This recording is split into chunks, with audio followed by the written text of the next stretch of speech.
Dobro večer, ljubi Guten hostčo, Abend, liebe Gäste. muskero a žensko spla, a šitko štož mestem leži.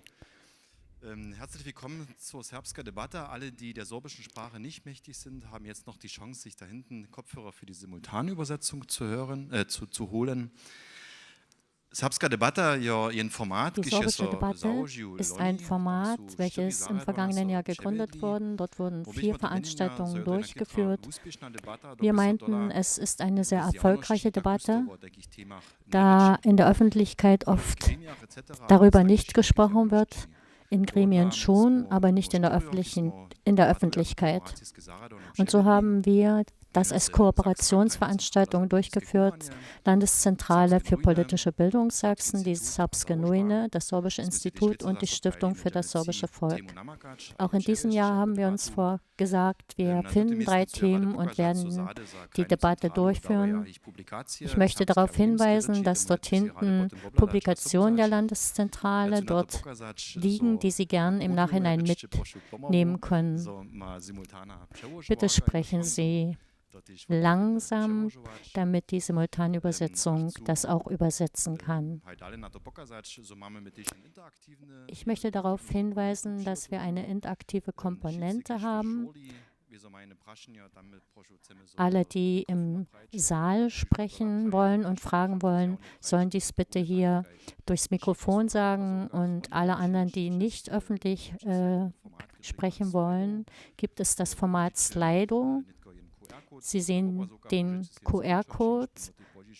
Wir bitten Sie, einen Screenshot zu machen. Sie können auch auf die Stiftungsseite gehen. Dort ist dieser Code auch noch einmal zu sehen. Die Fragen werden hier bearbeitet und werden dann auch von außen beeinflusst. Ich möchte mich dem Thema nicht tiefer widmen. Das wird die Moderation gleich tun. Ich übergebe mein Mikrofon und wünsche Ihnen viel Freude bei der sorbischen Debatte. Vielen Dank, Jan. Ja, von welchem sorbischen Schulwesen träumen wir, ist das Thema. Wie stellen wir uns die Schule der Zukunft vor, die sorbische Schule? Das ist eine Kernfrage. Das sorbische Leben werden in Zukunft Kinder und Jugendliche bestimmen, die heute wachsen. Nicht nur Eltern machen sich Sorgen,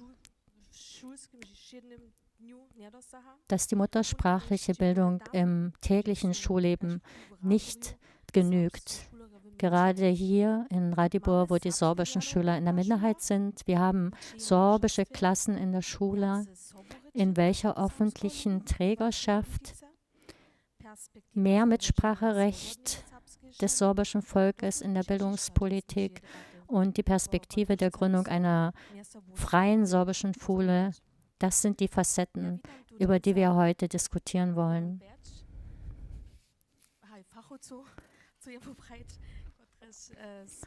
Ich heiße gleich 5 Fachleute willkommen.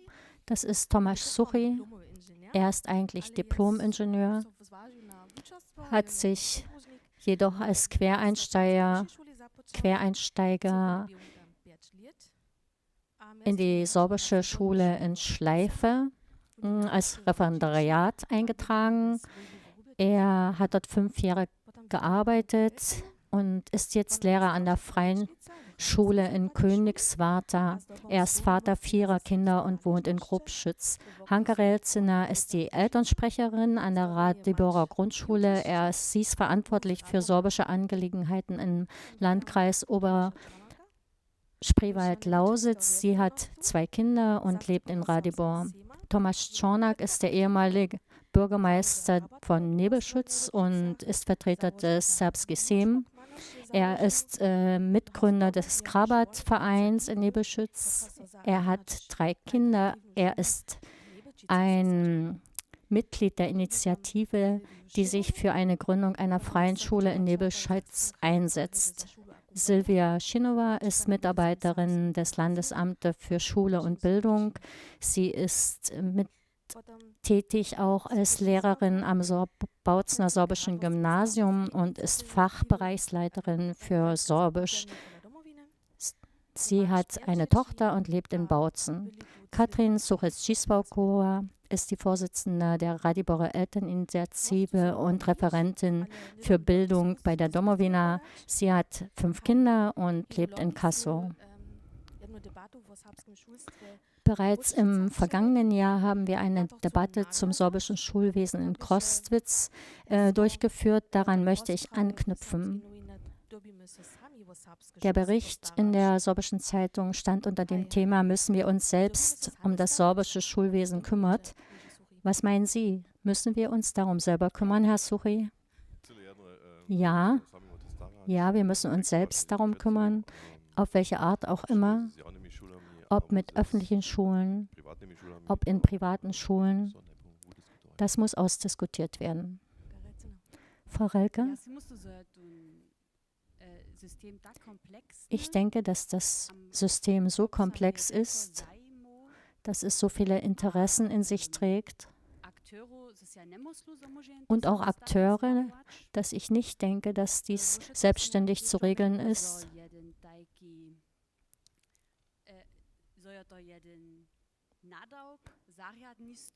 Darüber hinaus denke ich, dass dies eine Aufgabe der Einrichtung und der Politik ist, die wir nicht ausschließen sollen. In der sächsischen Verfassung steht, dass das sorbische Bildungswesen dort eingebunden ist, und deshalb denke ich, dass dies nicht eigenständig zu regeln ist, und wir dürfen die Aufgabe meiner Meinung nach auch anderen nicht abnehmen. Herr Czornak? Ich denke, wir müssen die Schulen in unseren Händen haben. Ich war 30 Jahre Bürgermeister, hatte meine Erfahrung gesammelt. Und als Schulen geschlossen wurden, wie in Krostwitz 2001, als die Schule danach in Panschwitz in den Landkreis übergeben wurde, vielleicht wird dann unsere Schule dann auch im Sinne der Sorben sich entwickeln und dort auch investiert werden. Der Hintergrund war, die Panschwitzer Gemeinde hatte kein Geld. Und jetzt sehen wir hier in Ratibor das Problem, dass gesprochen wird, dass manche Klassen nicht mehr genehmigt werden, dass die Schule geschlossen werden soll. Wir können das nicht dem Kultusministerium vorwerfen. Wir haben kein eigenes Instrument. Und wir haben auch nicht die Möglichkeiten zu klagen, wenn wir Rechte für unsere sorbischen Kinder haben möchten. Knini Schinova? Ich denke, das Thema ist sehr komplex. Das sorbische Schulwesen im sächsischen System hat viele Möglichkeiten, die noch nicht ausgeschöpft sind. Viele Dinge sind natürlich politischer Art. Jedoch alles in eigene Hände nehmen, das bringt große Herausforderungen mit sich, die gemeistert werden müssen. Frau Suchi-Giswok, bitte. Ich denke, es ist wichtig, dass jeder bei sich selbst schaut. Jeder, der in der Lage ist, Sorbisch zu sprechen, soll das bitte auch tun,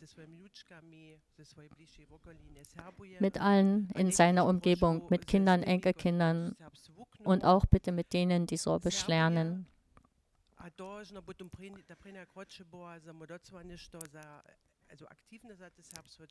Dies wäre der erste Schritt, etwas aktiv für das Sorbentum zu tun. Wichtig ist, dass es überhaupt ein sorbisches Schulwesen gibt. Und dann können auch viele Dinge geregelt werden.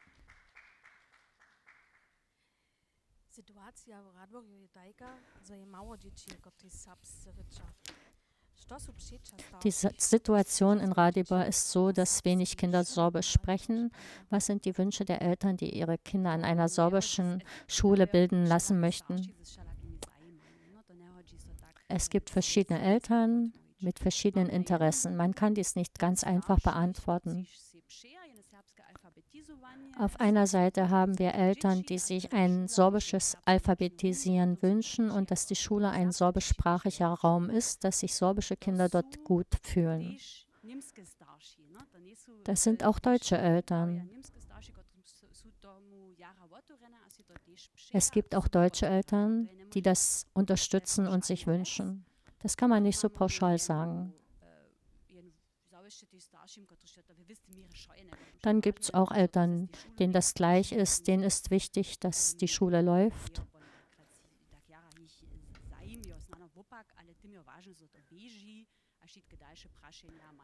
Alle weiteren Fragen sollten in der Schule geklärt werden.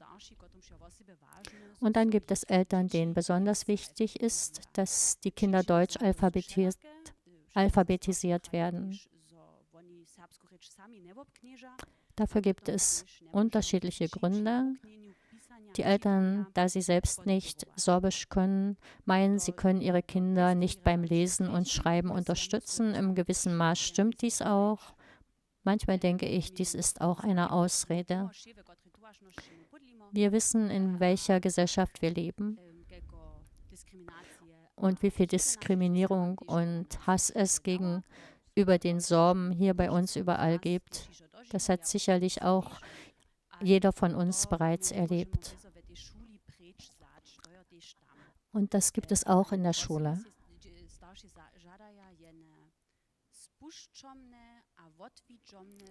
Vor allem jedoch wünschen sich die Eltern ein verlässliches Bilden in sorbischer Sprache, auch für jede Sprache, beziehungsweise die Bildung überhaupt. In Radibor ist das so, dass es in jeder Klasse anders ist. Es gibt Klassen, in der es keine Diskussionen gibt, wie bei meiner Tochter, weil die Klassen ähnlich groß waren. Dann gibt es wieder Klassen, wo es sehr wenige sorbische Kinder gibt, mit sehr vielen deutschen Kindern. Im kommenden Schuljahr für die 1. Klasse wird es sehr viele Kinder geben, ungewöhnlich viel, viel mehr als in den vergangenen Jahren. Die Schule steht immer in der Situation, dass sie dies klären muss und kommunizieren muss mit den Eltern. Und dann stehen sie zwischen den verschiedenen Forderungen und das ist eine sehr herausfordernde Situation. Die Sorbischen müssen mehr Verantwortung für das sorbische Schulwesen übernehmen. Der sorbische Schulverein verlangt sich einen besonderen Status, was den Personalschlüssel angeht und den Klassenteiler. Welche Möglichkeiten gibt es überhaupt, Knini Shinowa? Das ist nicht so einfach, wie man sich das von außen denkt. Klar ist, wir brauchen politische Instanzen, die sich dafür einsetzen und darauf aufmerksam machen.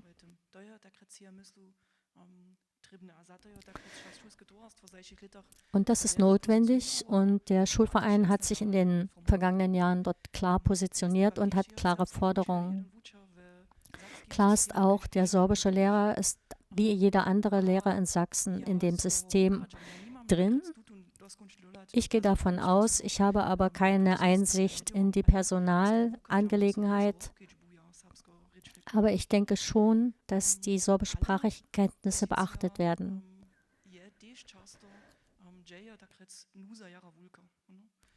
Die Position ist jedoch auch, wo ist die Not groß. Der einzelne Lehrer kann dort natürlich keine Möglichkeit und keine Lösung finden. Der Schulleiter schon eher, aber je höher, deshalb ist dies immer weiter eingeschränkt. Deshalb gibt es auch in der Schulgesellschaft Ideen, wie man damit umgehen wird. Ich denke, darüber wird jemand anders sprechen.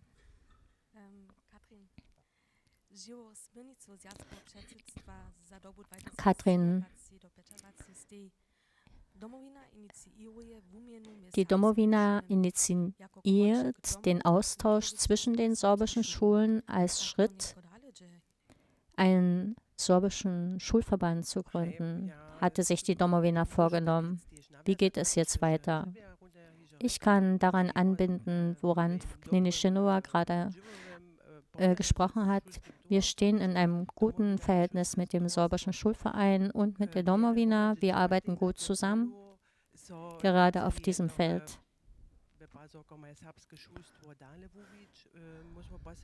Und das Thema ist, das sorbische Schulwesen weiterzuentwickeln. Wir haben in den vergangenen Jahren eine gute Grundlage gefunden. Wir haben gute Verbindungen mit den Schulleitern, wir sprechen mit den Möglichkeiten und wir haben Ideen. Aktuell arbeiten wir an der Aktualisierung der Bestimmung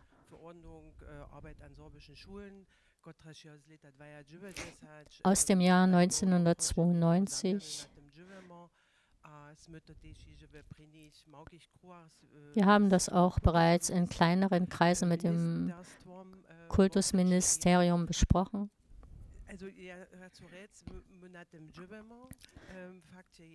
Fakt ist, so ein Schulverband, der Ausbildung so eines Verbandes ist kein Ding, das man von heute auf morgen durchführen kann. Das ist ein langwieriger Prozess. Und das, so denke ich, sind wir auf einem guten Weg. Wir benötigen auf jeden Fall für diese Idee, für den Gedanken, alle Akteure.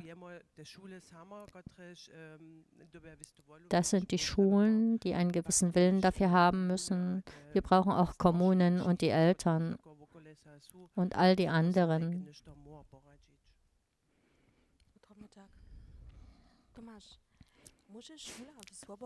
Kann Schule in öffentlicher Trägerschaft ein Rezept sein, die Probleme im sorbischen Schulwesen zu lösen? Welche Möglichkeiten bietet uns die sorbische Schule in freier Trägerschaft? So einfach kann ich darauf nicht antworten. Ich kann nur darüber sprechen, wie so eine freie Schule funktioniert. Notwendig ist ein ordentliches Konzept.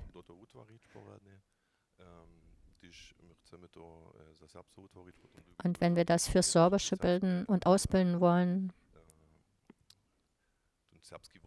dann brauchen wir natürlich den sorbischen Umfang und alle Informationen. Und dann muss das unterstützt werden und genehmigt durch das Schulamt. Und dann kann man eine sorbische Schule eröffnen. Dann brauchst du natürlich die sorbischen Lehrer.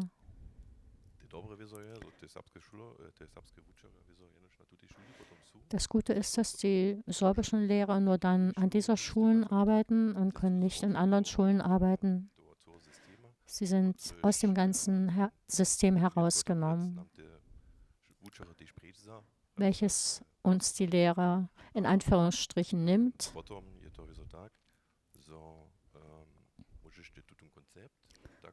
Und dann ist es so, dass man das Konzept so offen machen kann, dass man zusätzlich noch gute zusätzliche Angebote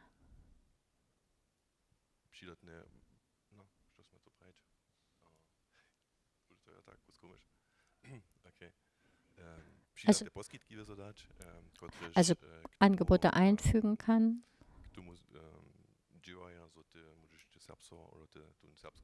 Die tragen dazu bei, dass man die sorbische Sprache noch besser vermitteln kann.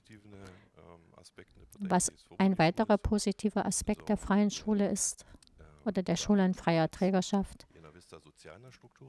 dass es dort eine gewisse Sozialstruktur gibt. Die Lehrer, die an dieser Schule arbeiten, sind täglich mit den Schülern unterwegs. Sie sind länger miteinander in Verbindung als in einer öffentlichen Schule. Das will ich ganz einfach jetzt mal so in den Raum stellen. Das habe ich im letzten halben Jahr so erlebt. Ich habe fast alle Schüler kennengelernt, obwohl ich gar keinen Unterricht bei ihnen habe.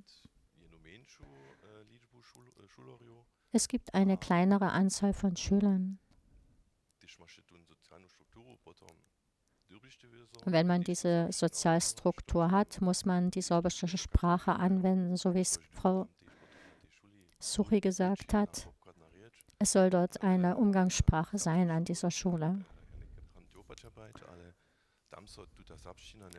An vielen sorbischen Schulen, dann muss ich sagen, es wird die Sprache nicht angewendet. Gerade wenn ich an die Grundschule denke, an die meine Kinder gehen, dort wird die sorbische Sprache nicht verwendet.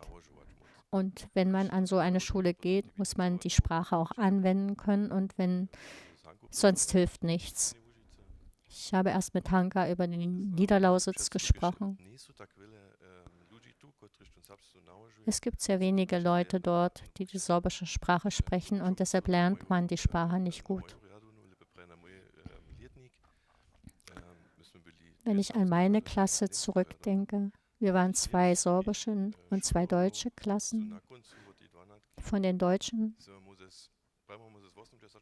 konnte ich mit 80% der deutschen Schüler Sorbisch sprechen. Sie haben mir wohl Deutsch geantwortet, haben mich aber verstanden und mir Deutsch geantwortet, weil wir mit ihnen nur Sorbisch gesprochen haben. Das ist das Rezept.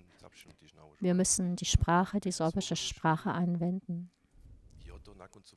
In einer freien Schule ist dies am Ende möglich, weil es dort einen Verein gibt, der hinter der Schule steht und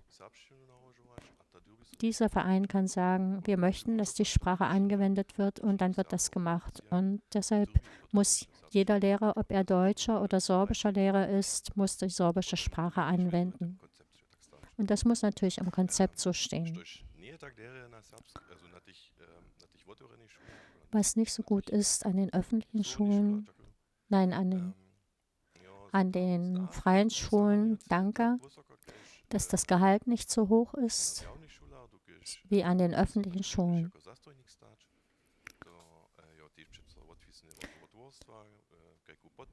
Du kannst kein Beamter werden. Es ist immer alles abhängig von den finanziellen Mitteln, die zur Verfügung stehen.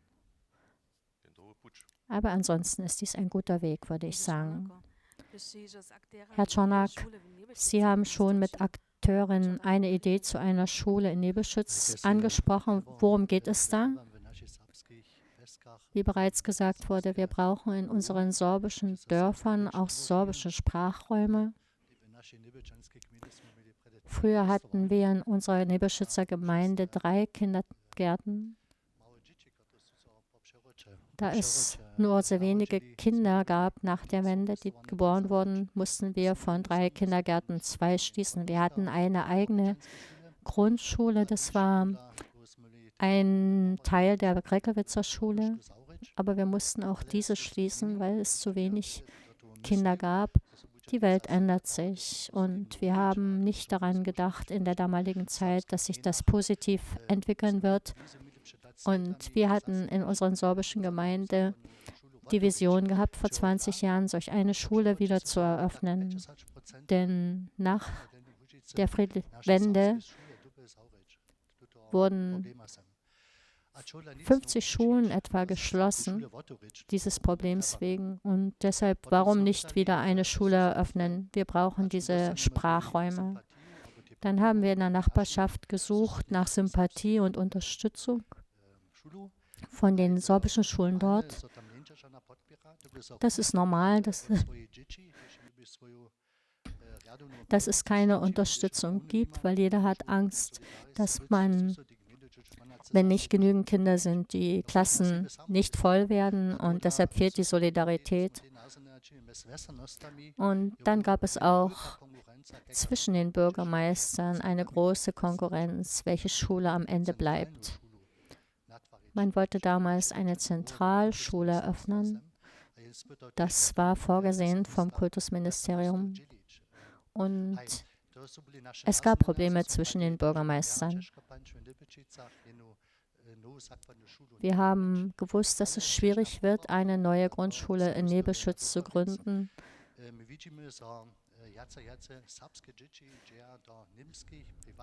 Wir sehen aber, dass es immer mehr sorbische Kinder gibt, die in deutsche Schulen in freier Trägerschaft gehen, weil es dort auch sorbische Angebote gibt. Dort werden auch besondere Talente gefördert. Und dieses Angebot gibt es in Wosling oder in Rakece, also Osling und Königswarta. Und weshalb nicht den Mut wagen, solch eine Schule zu gründen, die nicht als Konkurrenz gilt, sondern als Gutes, als sorbischer Sprachraum und dass es ein Angebot gibt, dass unsere sorbischen Kinder nicht in den deutschen Sprachraum gehen. Wir haben eine kleine Arbeitsgruppe und wir brauchen jemanden, der sich an den Kopf stellt, an die Spitze stellt und sagt, wir möchten gern die Verantwortung übernehmen, alles andere haben wir.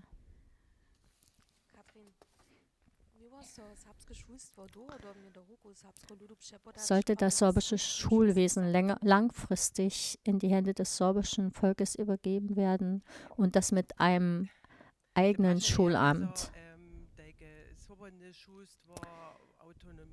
Die Frage ist natürlich diese Autonomie, freies Schulwesen, das heißt unabhängig vom staatlichen Schulwesen.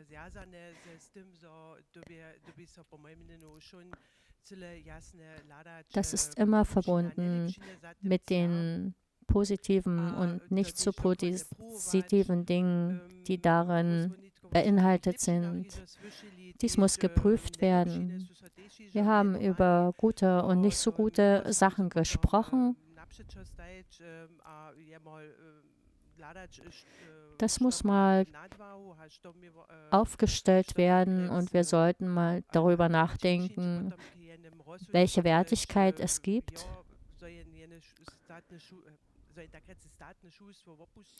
Und wir sollten darüber nachdenken, ob es richtig ist, das staatliche Schulwesen zu verlassen und was Eigenes aufzubauen. Darüber hinaus meine ich, dass dies nicht schnell durchzuführen ist. Das dauert. Und wie ich bereits auch sagte, wir brauchen natürlich die Menschen dafür. Das sind auf der einen Seite die Lehrer, deren gibt es plötzlich nicht mehr, weil wir ein freies Schulwesen haben. Wir brauchen auch Eltern, die ihre Kinder weiter in die Schule fahren.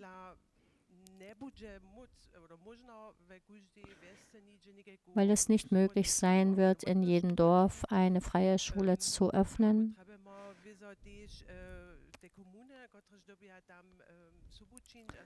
Und wir brauchen als Partner die Kommunen und deren Anteil dazu geben. Und wir brauchen die Unterstützung des Staates.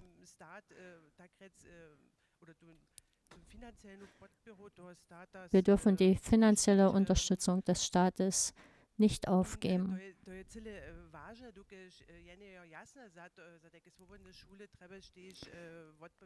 Klar ist, dass diese freien Schulen auch entsprechende Finanzen benötigen.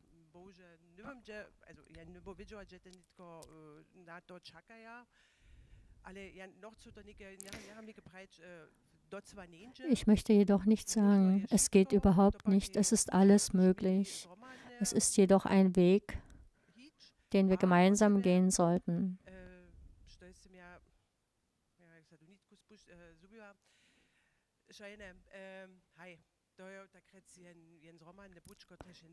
Dies ist ein gemeinsamer Weg, den man gemeinsam überdenken muss. Das Wichtigste ist, Sorbischen zu sprechen in allen Situationen. Und das ist meines Erachtens nach der wichtigste erste Schritt. Was ist sorbische Schule? Ist das eine Schule für Kinder, die auf dem muttersprachlichen Niveau sprechen? Reicht aber vielleicht auch, dass der Wille der Eltern der Schüler Sorbisch lernen? Und was sollte der normale Standard für sorbische Schule sein? Unserer Gesellschaft entspricht nicht, dass das Standard ist. Später dann, wenn die Kinder in die Ausbildung gehen, sind sie in einem deutschsprachigen Raum. Aus meiner Sicht ist es viel wichtiger mit gemischsprachigen Schulen, vielleicht künftig besser als derzeit, obwohl es gute Beispiele gibt, eine Umwelt herauszubilden für unsere Kinder, dass es klar ist, dass verschiedene Sprachen gesprochen wird und dass es von zu Hause eine gute sorbische Sprache mitgegeben wird, dass wir darauf achten und dass die sorbischen Medien genutzt werden. Und das wird ganz sicher auch getan. Es wird an den sorbischen Schulen auf sorbische Bildung geachtet. Wir benötigen, glaube ich, einen Minimalstandard, sorbische Lehrer, die auf hohem Niveau sprechen. Ich denke, die wir vielleicht nicht genügend, doch die gibt es an den Schulen. Vergleichsweise mit der Niederlausitz ist die Situation hier immer noch besser. Die Kinder werden sorbisch alphabetisiert und haben nicht nur Sorbisch, sondern auch noch andere Fächer in sorbischer Sprache. Da gibt es Musik und Sport und Sachunterricht. Es ist wichtig, dass auch diese Fächer sorbisch unterrichtet werden. Von mir aus alle, außer Deutsch natürlich. Dies ist wichtig für das Erweitern der sorbischen Sprache für die Kinder. Das fällt mit sorbischsprachigen Eltern, das müssen nicht beide sein. Sie sollten jedoch zu Hause Sorbisch lernen. Und wir als Eltern geben an die Schulen ein gutes Material. Mir ist der sorbischsprachige Raum Schule wichtig und das Rückgrat muss den Kindern in diesem Sinn gestärkt werden. Und das muss schon bei den Beschriftungen deutlich werden und klar sein, dass 2 Sprachen gesprochen werden an der Schule. Das sind Dinge, von denen ich träume. Die sind, glaube ich, nicht überall derzeit so. Es sollte normal sein im Verständnis, dass 2 Sprachen an der Schule gesprochen werden. Die Kinder sollten dies akzeptieren und dann entsteht auch eine Gemeinsamkeit.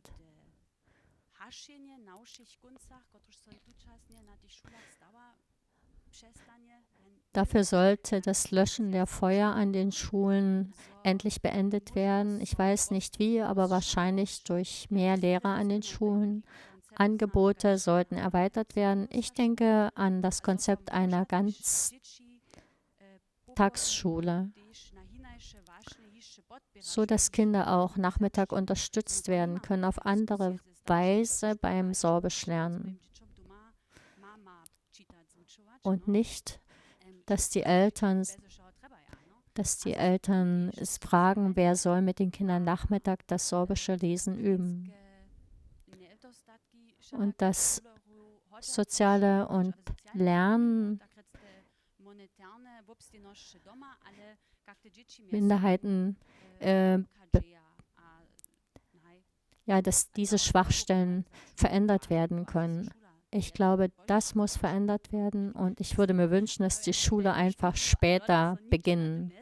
Es gibt so viele Studien und nichts ändert sich.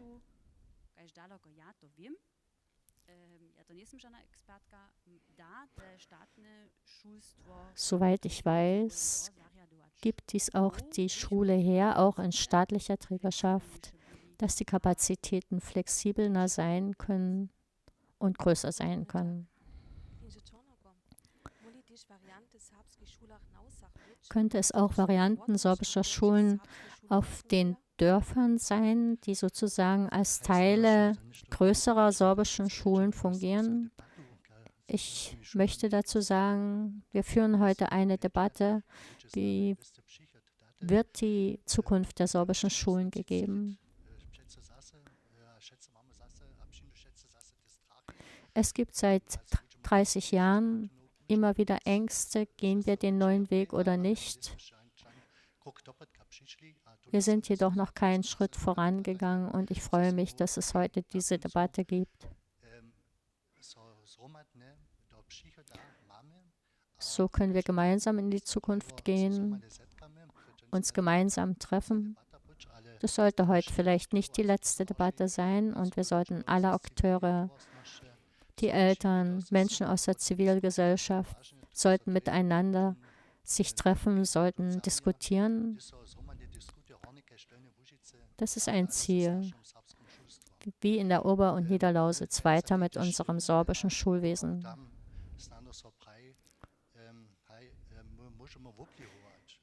Wir können auch die Bedingungen vielleicht beeinflussen, ob die Lehrer an den sorbischen Schulen bleiben oder nicht.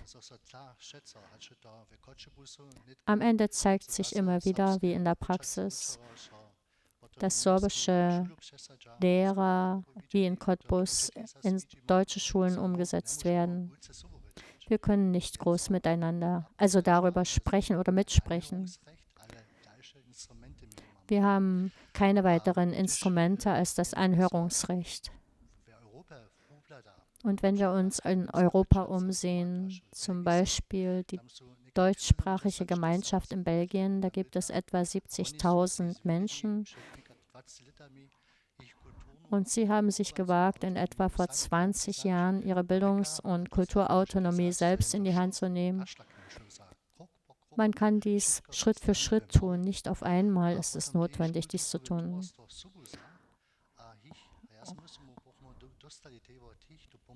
Ich denke, wir würden von ihnen auch Unterstützung erhalten.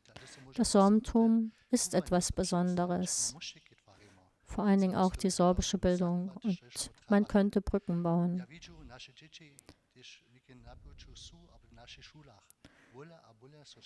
Ich denke, an unseren Schulen setzt sich immer mehr die deutsche Sprache durch. Das ist absehbar und es wird sich in diesen Strukturen nicht verändert.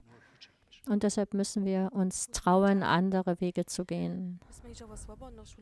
Wir haben bereits über Schulen in freier Trägerschaft gesprochen und welche Bedingungen Eltern erfüllen könnten,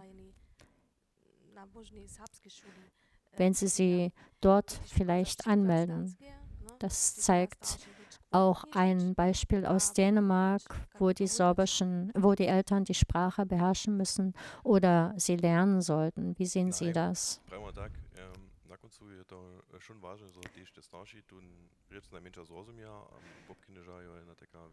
Es ist schon wichtig, dass die Eltern die sorbische Sprache lernen, aber ich denke, es ist wichtig, dass sie das Bewusstsein dafür haben, dass, wenn sie ihre Kinder an die sorbische Schule schicken, dass auch dort die sorbische Sprache angewendet wird. Und wenn ich dort jedoch hinkomme und mit den Lehrern spreche, dann kann ich nicht erwarten, dass man dann Deutsch mit ihnen spricht. Bei der dänischen Minderheit ist das schon extrem, es ist dort vorgeschrieben. Die Eltern müssen das Dänische anwenden oder lernen und das wird dort rigoros umgesetzt. Das ist schon recht extrem. Vielleicht bei uns auch schwer Entschuldigung. Vielleicht auch schwer umsetzbar. Wichtig ist das Bewusstsein. Ich weiß, dass ich mein Kind in so eine Schule schicke, in eine sorbische, und dass ich nur Sorbisch dort höre und es bringt nichts, sich darüber zu beschweren. Das ist ein wichtiger Anteil an dem Bildungskonzept, dass das normal ist. Und dann gibt es natürlich die Aufgabe, dass die Eltern auch Sorbisch lernen sollen.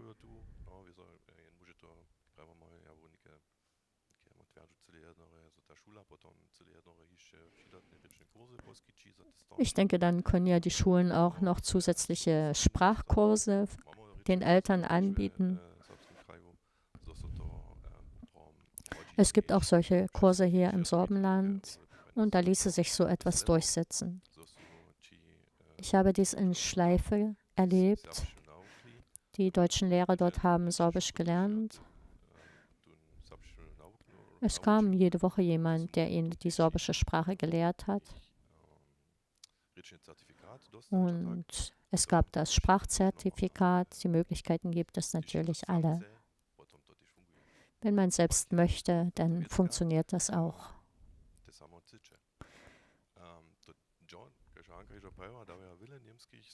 Wie Hanka bereits sagte, gibt es viele deutschsprachige Eltern, die schicken ihre Kinder an sorbische Schulen.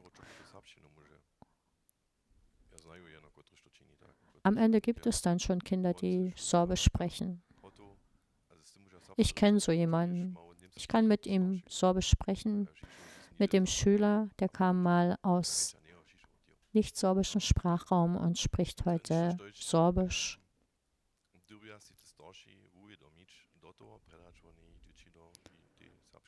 Dieses Bewusstsein brauchen die Eltern.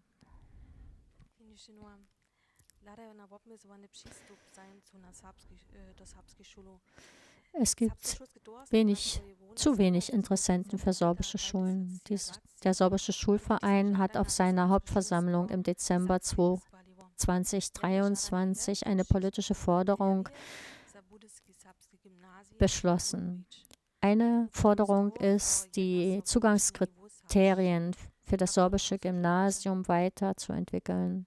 Ich gehe davon aus, dass es um das Niveau der sorbischen Sprache geht. Wie bewerten Sie das? Diese Forderung für die Zugangskriterien gibt es immer wieder. Das hängt mit den Schülerzahlen zusammen. Manchmal gibt es eine Generation, die das stärker fordert, dann wieder eine, die weniger. Fakt ist, wir haben ein Gymnasium, ein sorbisches Gymnasium, welches eine Besonderheit ist, dass wir muttersprachliche Klassen einrichten können. Und die werden auch nicht in Frage gestellt. Was manchmal in Frage gestellt wird, es gibt Elternhäuser, die im Laufe ihres Lebens Sorbisch gelernt haben. Herr Suchi hat gesagt, er kennt Fälle, in denen Schüler durch die Schule Sorbisch gelernt haben, sodass sie gut sprechen. Ich erlebe unterdessen als Lehrerin an dieser Schule, dass es Schüler gibt, die unsere Schule verlassen haben, dass sie in ihrem Leben die Sprache nicht mehr anwenden, weil die Lebenssituation anders ist. Aber sie schicken jetzt ihre Kinder wieder in die muttersprachliche Klassen, weil sie keine Angst mehr haben, dass sie nicht helfen können. Ich kenne ehemalige Schüler, die unterdessen sich ausgebildet haben als Fachleute in einer anderen Sprache, weil sie sich ausprobiert haben. Und die sagen, wir brauchen Fachunterstützung.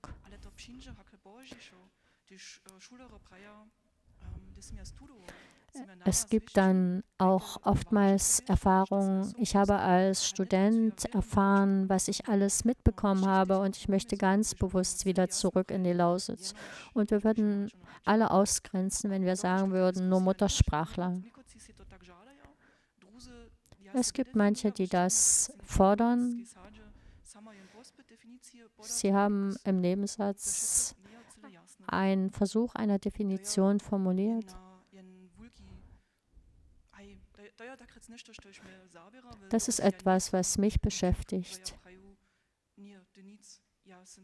Ich bin nicht der Typ, der sagt, nein, du nicht. Ich bin eher derjenige, der sagt, wir suchen nach gemeinsamen Wegen. Und Frau Rölker hat erst etwas gesagt, was mir sehr am Herzen liegt.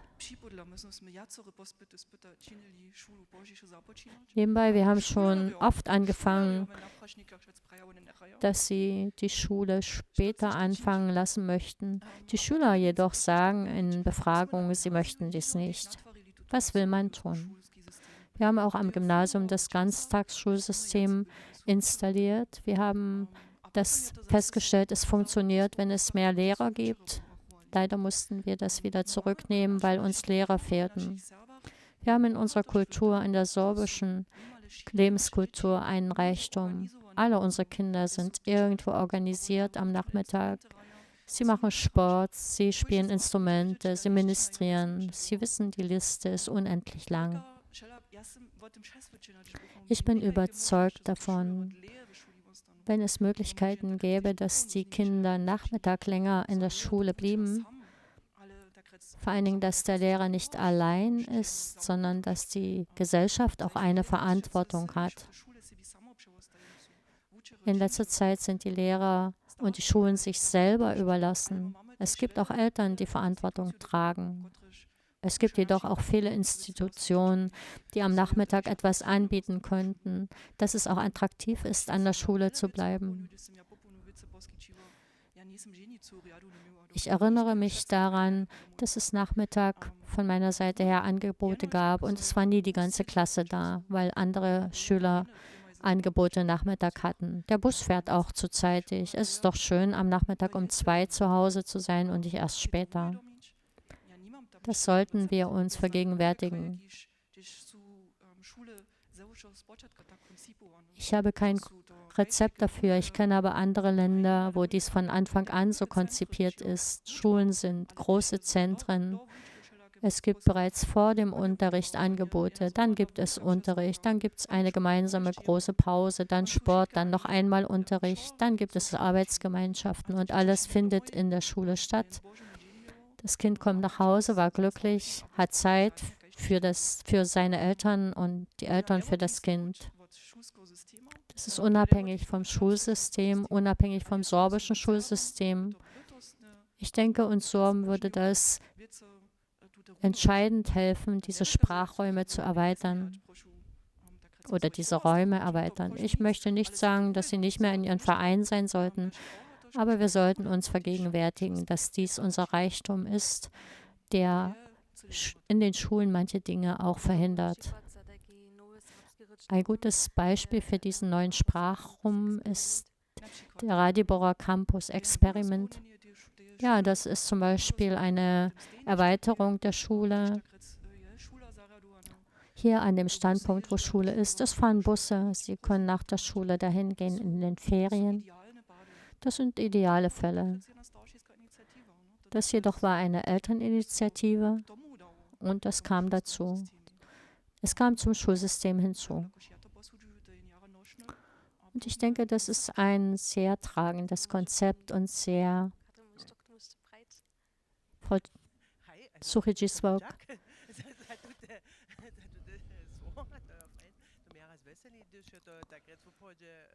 Vielen Dank, das freut mich sehr, wenn es auch in die breitere Einwohnerschaft eingedrungen ist, dass es nicht nur eine Radiborer Geschichte ist, sondern dass auch woanders darüber gesprochen wird. Wir bemühen uns, noch etwas nebenbei zu ermöglichen, dass Kinder, vor allen Dingen sorbisch lernende Kinder, die Möglichkeit haben, die sorbische Sprache an anderer Stelle zu hören und zu lernen.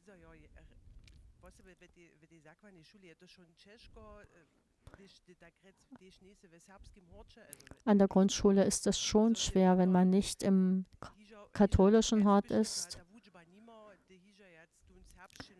Dann hat man nicht mehr die sorbische Sprache, sobald die Schule vorüber ist. Das ist wirklich sehr schade. Denn die Mühe, die an der Schule angewendet wird, ist dann nach dem Mittag verloren.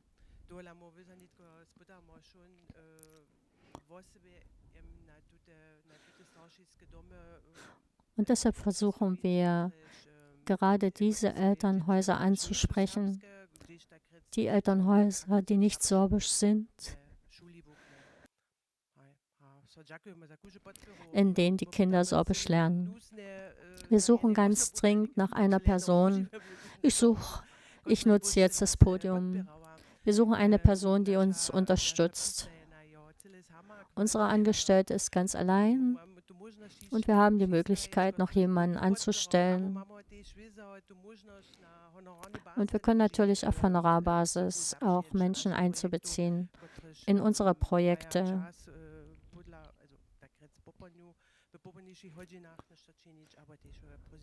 Die vielleicht in den Ferien oder an den Nachmittagen noch etwas tun wollen.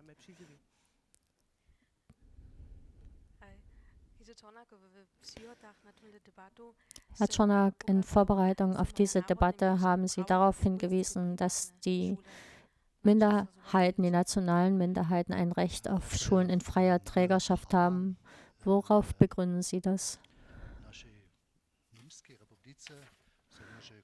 Wir haben das Recht in unserem Staat, dass jeder das Recht hat, solch eine Schule zu eröffnen. Das ist ein ganz wichtiges Recht und auch für Sachsen.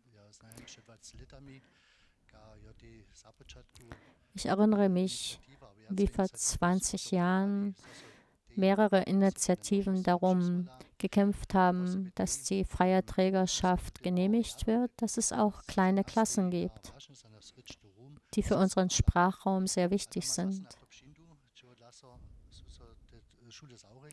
Und nun komme ich wieder auf den Grund, weshalb die Schulen geschlossen wurden. Ich weiß nicht, ob es uns gelingt, mit den derzeitigen Strukturen gelingt, dass es kleinere Klassen gibt, die sehr wichtig sind.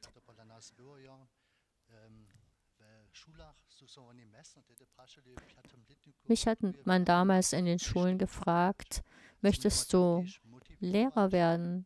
Wir müssen bereits Kinder motivieren, dass sie Lehrer werden, denn das ist Grundlage für unsere Schulen.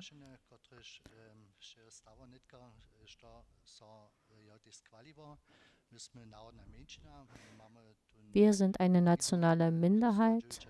Wir haben die ILO 169 und in den verschiedenen Paragraphen ist eingetragen, dass der Staat uns solche Schulen genehmigen muss, wenn wir dies wollen. Und deshalb sehe ich gute Chancen. Ich weiß, dass dies ein langer Weg ist. Wir sollten jedenfalls Vertrauen und haben und wir sollten in die Diskussion kommen. Das ist eine große Bitte.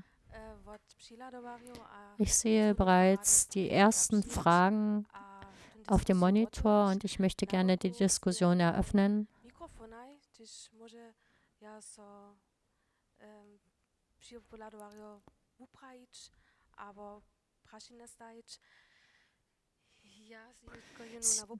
Wer gerne möchte, kann rechts und links an den Mikrofonen Fragen stellen. Sollten die Verantwortlichen nicht mehr Sorabistik im Ausland entwickeln, die Ausländer zum Sorbisch-Lernen animieren? Auf diese Art und Weise gibt es eine internationale Anerkennung und Bedeutung. Ja, natürlich, grundsätzlich ist das schon richtig.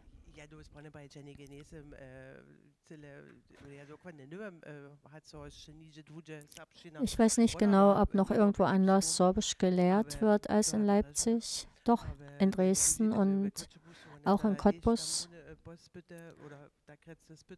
Dort gibt es auch Versuche in Cottbus, etwas zu beginnen.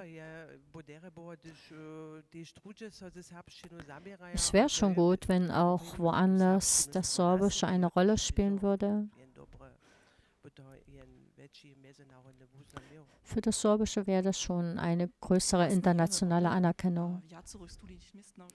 Klar, es gibt an mehreren ausländischen Stellen Slawistik, im Bereich Slawistik, sorabistische Kurse. Das wird auch Herr Buda, der kann das ganz sicher sagen, wer sich um Stipendien bemüht. Die kommen natürlich nicht, um in Deutschland gut leben zu können, sondern sie wollen sich über die Slawistik mit dem Sorbischen auseinandersetzen. Ob daraus zukünftig Lehrer werden, das wird dadurch nicht verraten. Es gibt natürlich Einzelne. Ich werde jedoch keine Universität nennen und das können Sie selbst auf dem Handy herausbekommen. Eine weitere Frage. Wer sollten denn die potenziellen Träger solcher sorbischen Konzeptschulen sein? Herr Czornak, das ist etwas für Sie ganz sicher.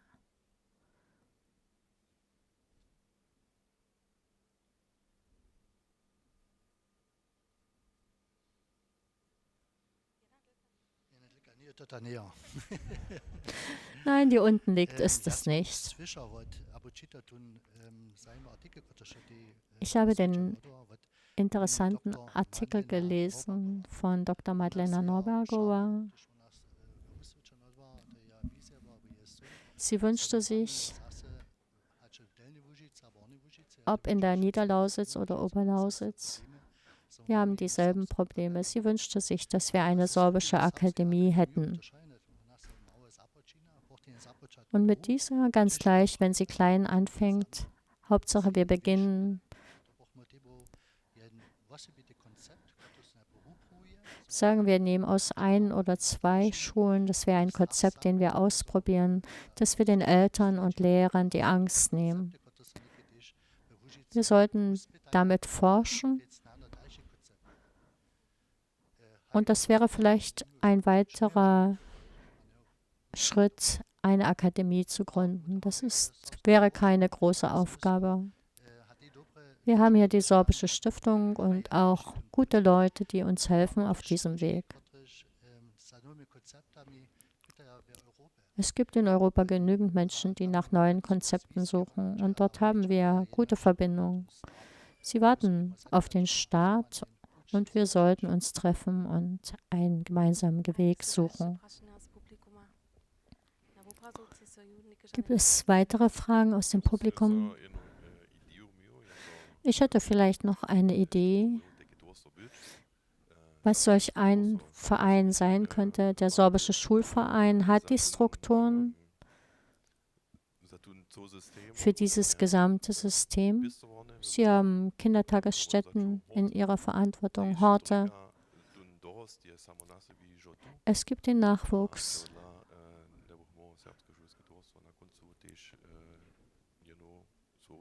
Und weshalb sollte nicht der sorbische Schulverein eine Schule in freier Trägerschaft eröffnen?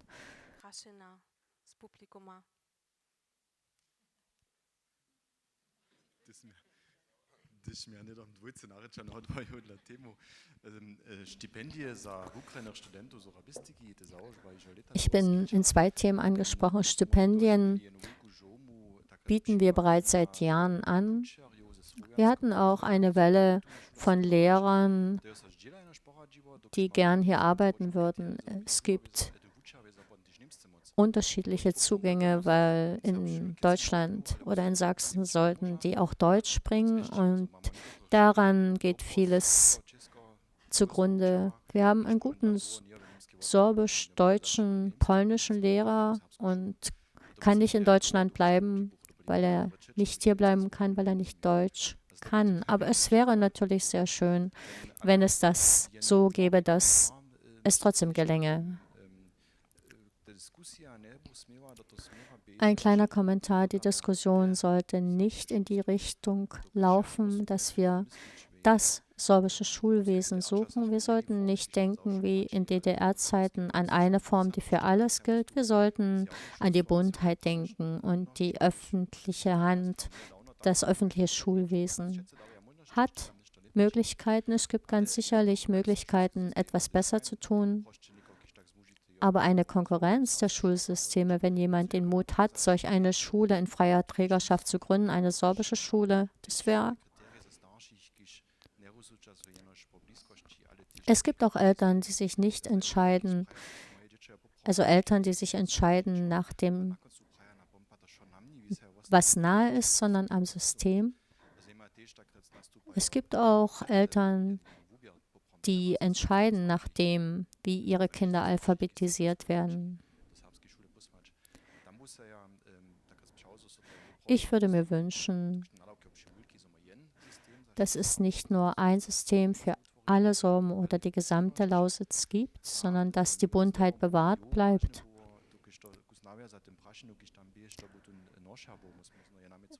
Und ich gehe nochmal hinüber zu der Frage des Trägers. Der Träger sollte nicht allein stehen.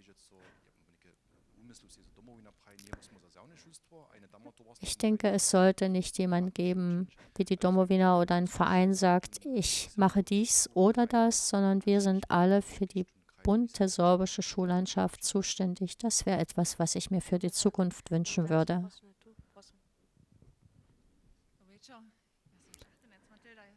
Dobrovecha, Jasmin Schachtenetz, Mathilda. Ich bin Berufsschullehrerin in Hoyerswerda. Ich habe auch nicht die Möglichkeit, meine sorbische Sprache jeden Tag zu nutzen. Erst einmal vielen Dank an Herrn Czornak. Er hat meine Philosophie Auch so bin ich groß geworden. Mit mir hat niemand Deutsch gesprochen. Die Sorben haben mit mir Sorbisch gesprochen. Und Taksim. Oh, jetzt habe ich ja Sorbisch gesprochen. Also das ist Frau Schachten. Frau Schachten ist Berufsschullehrerin Hoyerswerda. Sie kann mit Herrn Schornack gehen, weil sie ist selber ins Wasser geworfen worden und musste ganz schnell Sorbisch lernen. Ja, Mom, hi. Also ich habe ich muss es Deutsch sagen, es tut mir leid. Ich habe halt 2 Fragen und eine Sache. Erstens, ich sehe hier in die Runde und ich habe es auch nur zur Sicherheit, wie gesagt, den Übersetzer, und sonst sind wir 2 Leute, die heute den Übersetzer hier haben. Wir reden aber über die sorbischen Schulen, wo wir gerade gesagt haben, sehr viele deutsche Eltern haben, und ich sehe hier keine. Ich habe halt auch nur von dieser Veranstaltung hier erfahren, vorgestern über WhatsApp, ne, also auch über Vitamin B, und möchte halt auch hier nochmal appellieren, unsere Zielgruppen sind, glaube ich, auch die deutschen Eltern, und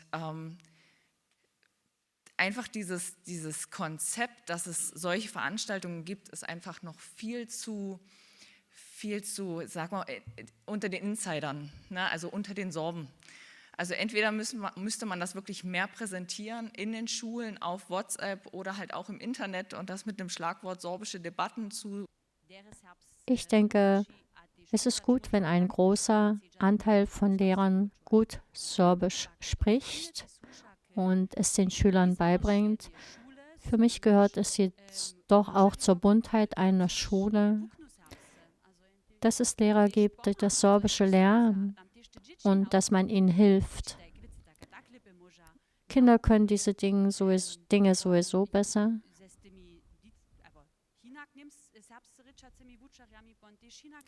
Sie sprechen natürlich mit den sorbisch lernenden Lehrern auch anders, nämlich langsamer.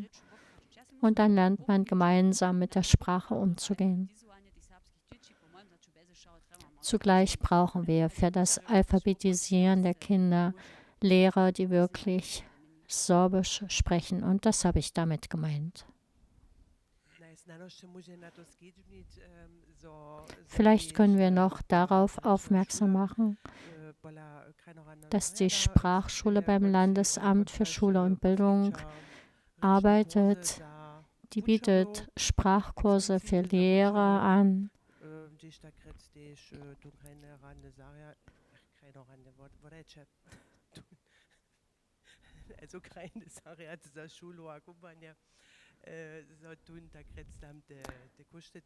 Und das Landesamt übernimmt dort auch die Kosten. Das Essen weiß noch.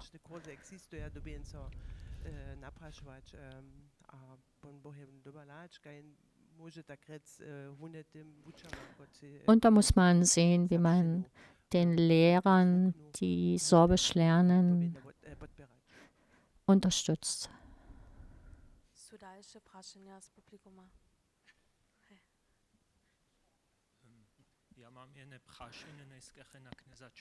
Ich habe eine Frage. Ich denke an Herrn Schornack. Sie haben als Beispiele für Minderheitenschulen die Ideen in Deutschland und die dänische Minderheit in Belgien genannt.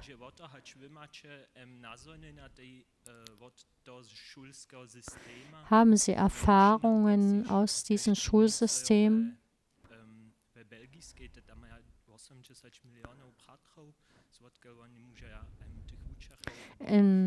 Zum Beispiel die Deutschen in Belgien haben ja 80 Millionen Brüder und Schwestern.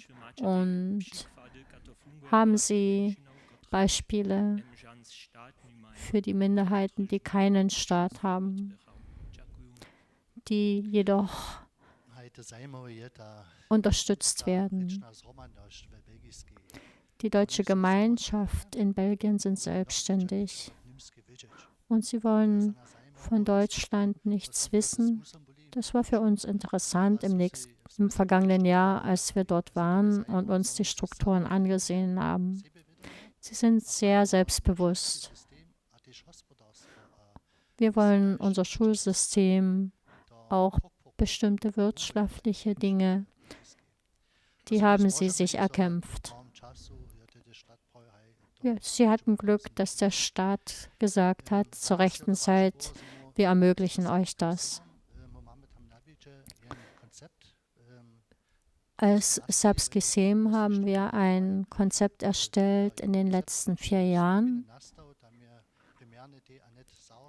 Primär hat Annette Sarodnik aus Hoyerswerda mitgearbeitet. Sie hat ihre Kinder nach Ralbitz gefahren, an die dortige Oberschule,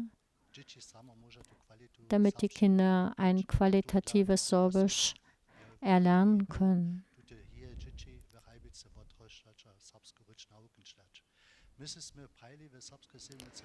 Wir haben uns im Sabskisem gesagt, wir wollen uns eine nationale Minderheit oder Gruppe anschauen, die ähnliche Strukturen haben wie wir. Die Gemeinschaft in Belgien hat etwa 70.000 Einwohner. Das ist etwa so wie bei uns in der Ober- und Niederlausitz. Und wir sehen, dass dort möglich ist. Es liegt immer an den Menschen selbst, an uns selbst, ob wir dies in die Hände nehmen oder nicht.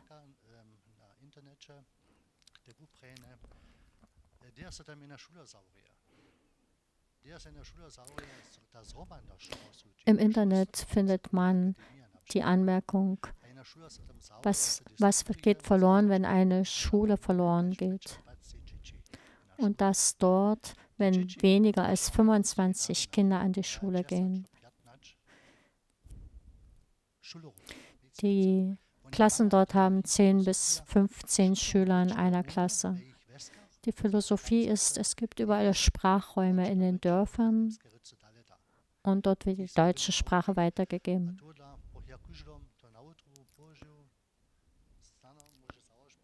Ich lege jedem ans Herz, vielleicht können Sie als Stiftung so etwas fördern oder wir finden jemanden, der das sponsort, dass wir mit unseren Möglichkeiten dorthin fahren können, uns ansehen und anhören können.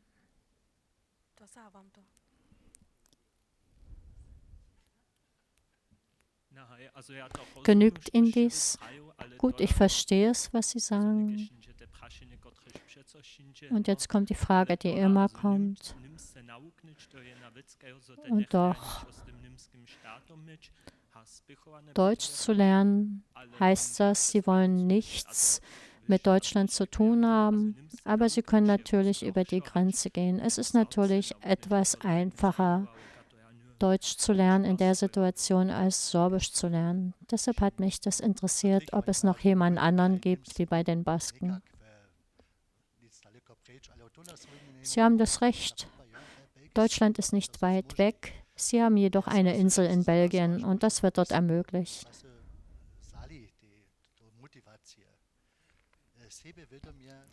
Wir haben uns motiviert, mitgenommen.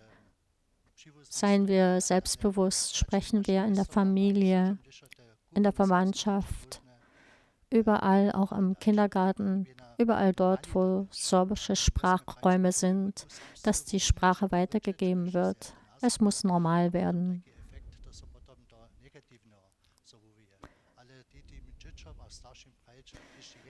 Man muss den Eltern und den Kindern sagen, wenn du eine weitere Sprache lernst, sprichst du die nächste und übernächste fließend, wenn du bereits im Alter des Kindes damit anfängst. Ich bin kein Experte, aber wir wissen alle, dass das gelingt, wenn die Kinder mehrsprachig aufwachsen.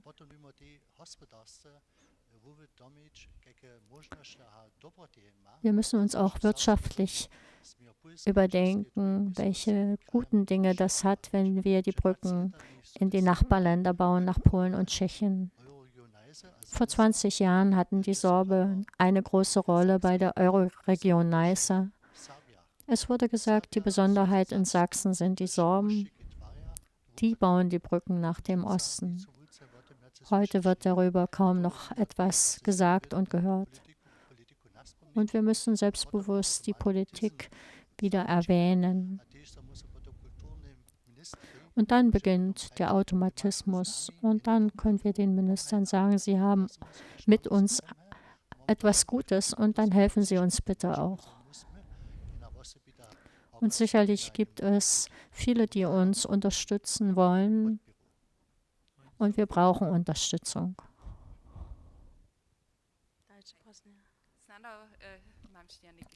Weitere Fragen? Ich habe noch eine Kleinigkeit.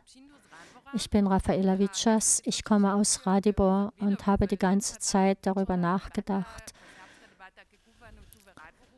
Es ist interessant, dass diese Debatte über Bildung hier in Ratibor ist. Ich habe keine Frage, ich habe eine Bitte als Mutter. Heute wurde viel von neuen Konzepten gesprochen, eventuell von Schulen in freier Trägerschaft diskutiert. Ich jedoch bin der Meinung, Konzepte sind gut, wir haben jedoch auch gute Konzepte.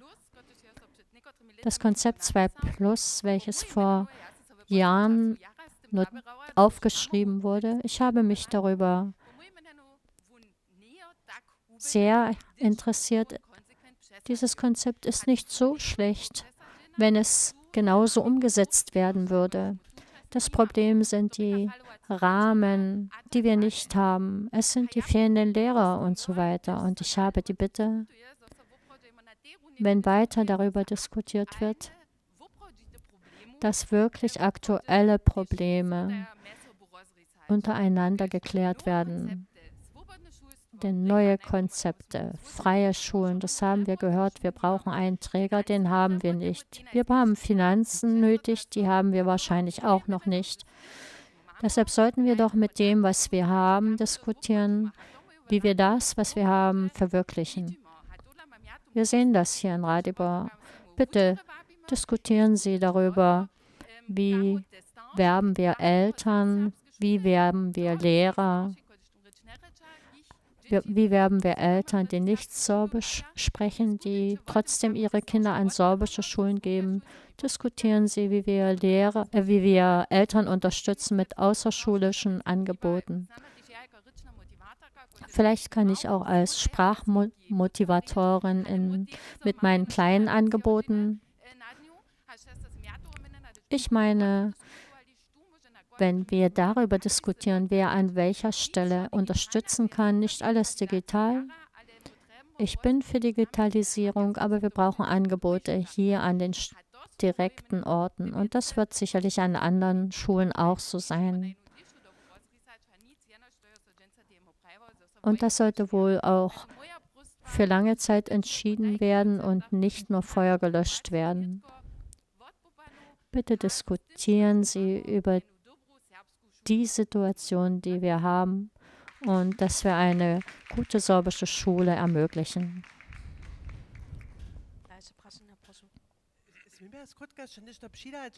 Ich möchte noch ergänzen,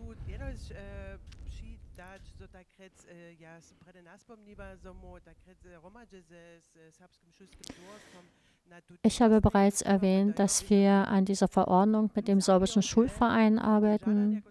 Der Ziel ist, die Forderungen, die der Schulverein aufgestellt hat, und das Konzept 2+, vor allen Dingen die guten Dinge aus dem Konzept, dass die in einen rechtlichen Rahmen eingefügt werden. Das ist das Ziel.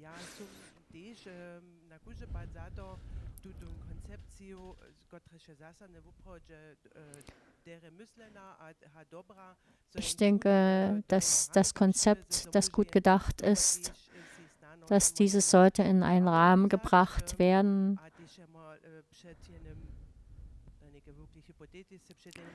Es sollte vielleicht hypothetisch genannt werden, dass man auch bestimmte Dinge daraus vor ein Gericht umsetzen kann, und das wollen wir in den Rahmen einfügen.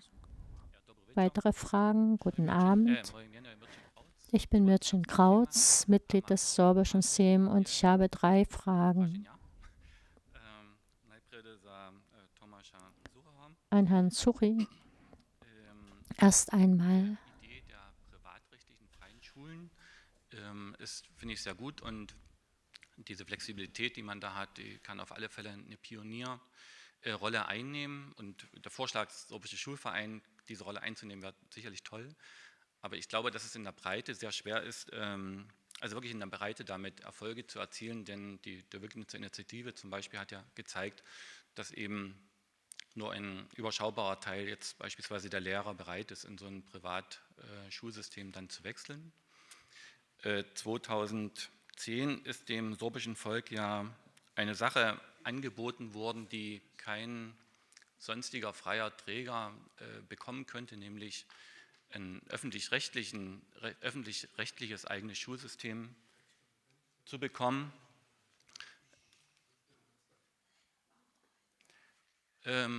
Könnte das nicht eine super Gelegenheit zu sein, diese Freiheit auf der einen Seite mit der Kombination der öffentlich-rechtlichen und sogar, also Lehreranstellung inklusive Beamtentum, das miteinander zu verbinden, dass man das Angenehme mit dem, also das Beste sozusagen aus beiden Welten zu verbinden? Das wäre meine erste Frage.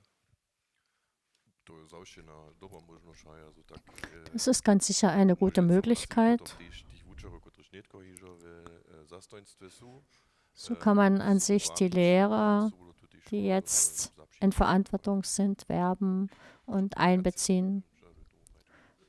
Okay. Mehr weiß ich nicht zu sagen im Moment. Meine zweite Frage richtet sich an Frau Reltschiner. Sie hatten ja ganz am Anfang ausgeführt, dass Sie sich sich vorstellen können, dass das sorbische Volk diese Komplexität, Vielfalt der Herausforderungen allein managen könnte, wenn ich das richtig verstanden habe.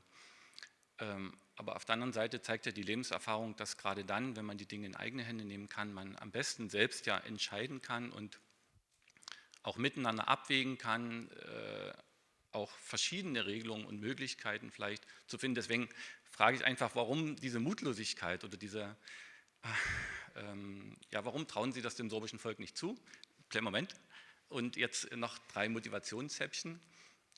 Auch vor dem Angesicht, dass man beispielsweise in einer selbstverwalteten Schulwesen den Zugangsvoraussetzungen für Lehrer zum Beispiel aus dem Ausland selbst regeln kann. Wir haben vorhin gehört von Herrn Buder, dass viele Lehrer wieder gehen mussten, weil sie die Zugangsvoraussetzungen, die das deutsche Schulwesen verlangt, nicht erfüllen können. Wenn wir unsere eigenen Zugangsvoraussetzungen definieren könnten, hätten wir einen Riesenpool an Lehrern von der Seite. Zweites, es wurde angeboten, wir könnten einen eigenen Schülertransport machen, das ist also selbst reguliert, in eigener Hand. Und als drittes Beispiel habe ich mir noch was aufgeschrieben, nämlich die Lehrereinsatzplanung, also dass dann nicht mehr, wie auch Herr Suri sagte, unsere Lehrer im schlimmsten Fall an irgendwelche Schulen, sorbisch sprechende Lehrer an Schulen, deutsche Schulen delegiert werden müssen, weil dort Sportunterricht sonst ausfallen würde. Also unter dem Gesichtspunkt dieser 3 Möglichkeiten, wenn man die in der eigenen Hand hätte, warum nicht den Mut haben, es selbst in die eigene Hand zu nehmen?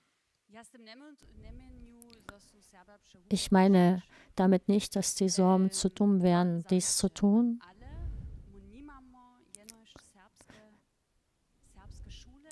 Wir haben jedoch nicht nur sorbische Schulen.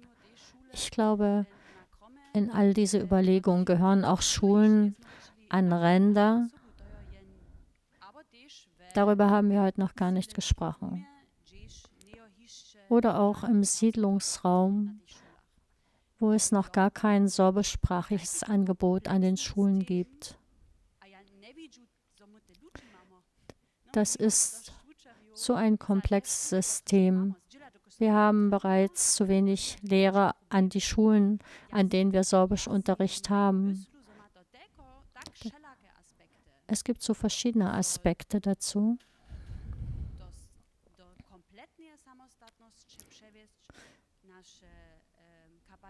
Dass die komplette Selbstständigkeit unserer Kapazitäten, Manpower, Finanzierung überschreitet. Und der zweite Aspekt, über den ich sprach,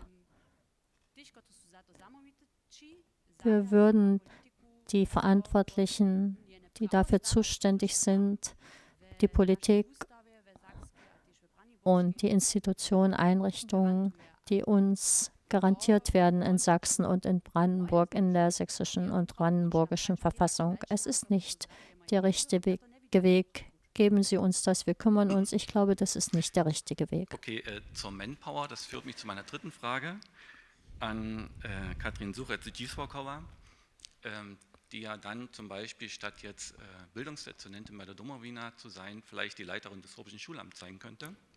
Also ich will damit sagen, die Personen sind ja da. Wir haben so viel Kapazität und Kompetenz, dass ich mir da wenig Sorgen machen würde. Meine Frage an Sie ist aber jetzt eine andere. Sie hat ja gesagt, dass es dran wäre, wirklich mal alle Argumente und alle Möglichkeiten nebeneinander zu legen.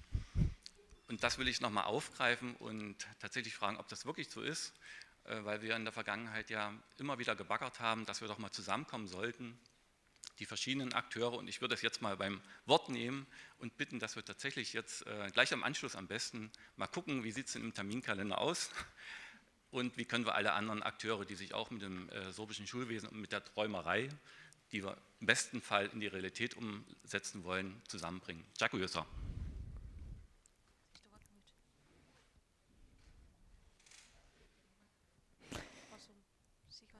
meine konkrete Frage war, kommen wir wirklich zusammen?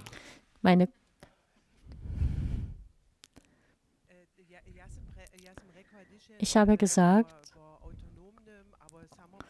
wenn man von selbstbestimmtem Schulwesen oder autonomem Schulwesen sprechen möchte, dann müssen die guten und die nicht so guten Dinge verglichen und abgewogen werden.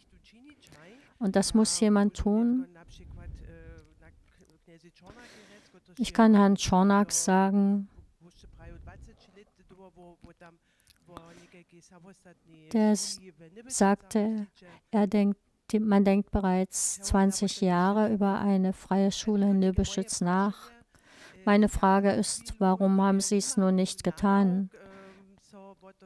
Ich habe im Moment nicht die Aufgabe, mich darum zu kümmern, dass wir über ein selbstbestimmtes Schulwesen weiter nachdenken, beziehungsweise mit Menschen in Verbindung zu kommen.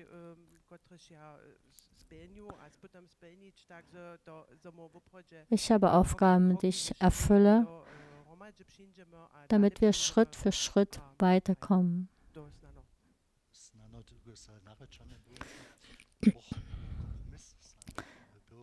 Ein Kompromiss wäre vielleicht. Herr Krautz meinte, dass Sie vielleicht die Organisation übernehmen würden für solche Treffen. Wenn wir über das sorbische Schulwesen sprechen wollen, braucht man die Gemeinsamkeit. Das ist eine wichtige Basis, wenn man Argumente austauschen möchte. Wenn wir Leute finden, ob das sorbische Institut, die Stiftung, die vielleicht Interesse haben, wäre es schön, wir würden uns freuen, wenn die Domowina oder Sie als Referentin dabei wären, damit wir über dieses wichtige Thema sprechen. Das ist uns sehr wichtig. Wenn Sie sagen würden, ich versuche mich damit einzubringen, ich würde auch mit der Domowina sprechen, es wäre wichtig, ein gemeinsames Konzept aufzubauen. Dann wäre das ein Resultat, ein gewisses, das man heute mit nach Hause nehmen kann. Tun Sie es, beginnen Sie. Frau Scholze, bitte. Ich bin Diana Scholze. Ich arbeite an der Oberschule in Reckelwitz. Eigentlich wollte ich heute nichts groß sagen, sondern nur zuhören. Nun doch gibt es Themen, die mich sehr betreffen. Und immer wieder beginnen wir mit der Diskussion autonom oder freie Schulen.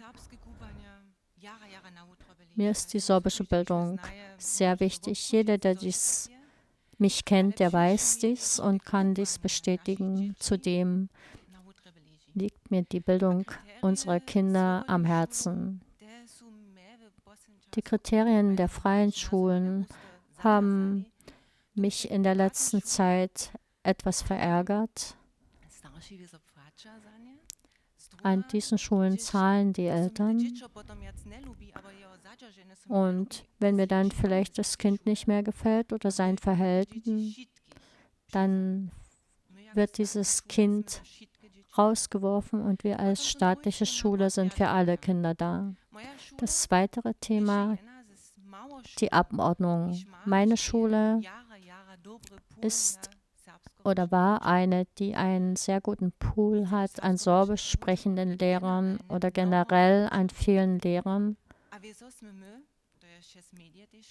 Ganz klar, wir haben auch die Anfrage erhalten, ob wir Lehrer abordnen können. Klar, das schneidet in unsere Konzeption ein. Ich denke jedoch auch an die Kinder, die ohne meine Kollegen kein Englisch gelernt hätten in Pulsnitz. Sie hätten vielleicht keinen Biologie-, Chemieunterricht gehabt, keinen Sport, keine Musik in Bautzen, in Radibor, weiterhin in Ralbitz. Das heißt, wir schicken unsere Lehrer an sorbische und deutsche Schulen. Das ist für mich genauso wichtig wie die sorbische Sprache.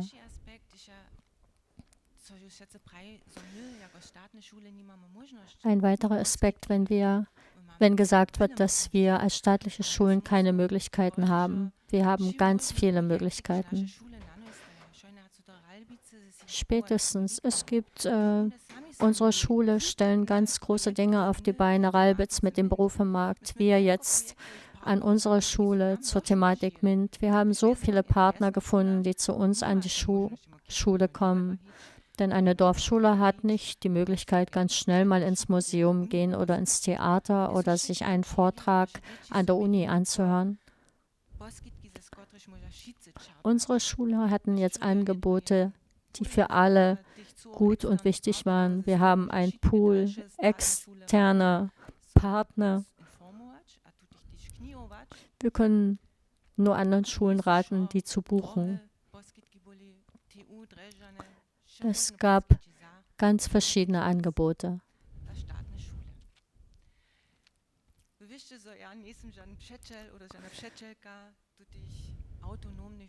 Sie wissen, ich bin keine Freundin der autonomen Schulen. Es gibt immer wieder ein Risiko. Und ich möchte mir keine Sorgen machen. Das mache ich mir jetzt schon um die Finanzierung, aber ich als Schulleiterin möchte mir keine Sorgen machen. Wie viel Geld habe ich vielleicht nächstes Jahr noch zur Verfügung? Was ist, wenn mir Sponsoren und Geldgeber abspringen? Ich habe solche Sorgen nicht. Ich möchte mich um die Kinder kümmern, um mein Konzept, um unsere Konzepte. Und ich denke, unsere Schulen sind unterdessen so weit, dass sie gute Schulkonzepte entwickeln, eigene, und die im Rahmen der Konzeption 2+. Die ist für jede Schule individuell angepasst. Wir können noch muttersprachlich individuell unterrichten. Wir schauen darauf, dass wir Sorbisch sprechen an unserer Schule. Und wir beobachten trotzdem, dass viele Kinder untereinander Deutsch sprechen. Und dann sind wir wieder am Beginn unserer Diskussion. Die Elternhäuser legen keinen Wert auf sorbische Sprache. Wenn das so ist, dann können wir darüber diskutieren, wie wir wollen. An der Schule wird Sorbisch gesprochen, aber zu Hause alles in Deutsch. Die Wiege der Sprache ist zu Hause. Wir können dazu beitragen. Ich kenne Beispiele. Es gibt Elternhäuser, die Deutsch sprechen und die Kinder sprechen dann Sorbisch. Das ist aber wenig der Fall. Ich komme selbst aus so einer Familie. Mein Vater war Deutscher, Mutter Sorben. Mein Vater hat verstanden, das zu lernen. Er weiß, worum es geht. Und es funktioniert.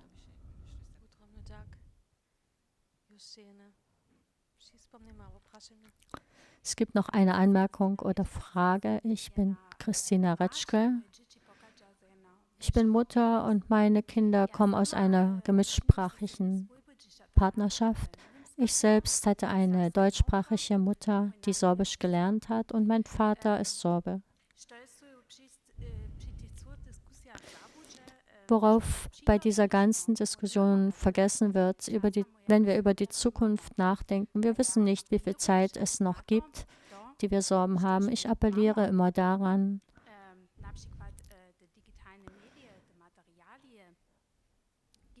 die digitalen Medien, die Materialien sind hervorragend, die wir erarbeitet haben. Nur die Anwendung beherrscht jeder nicht. Ich hatte gestern gerade wieder ein Elterngespräch und habe festgestellt,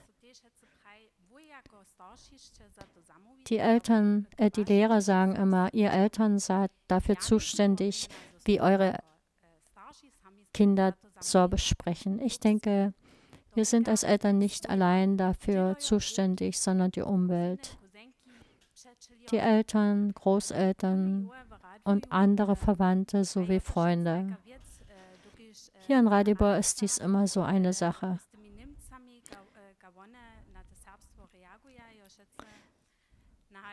Die Deutschen reagieren immer auf das Sorbische. Es ist eine Wundertüte, sagen die Deutschen. Für mich ist wichtig, dass an den Schulen den betroffenen Eltern nicht nur Zettel mitgegeben werden,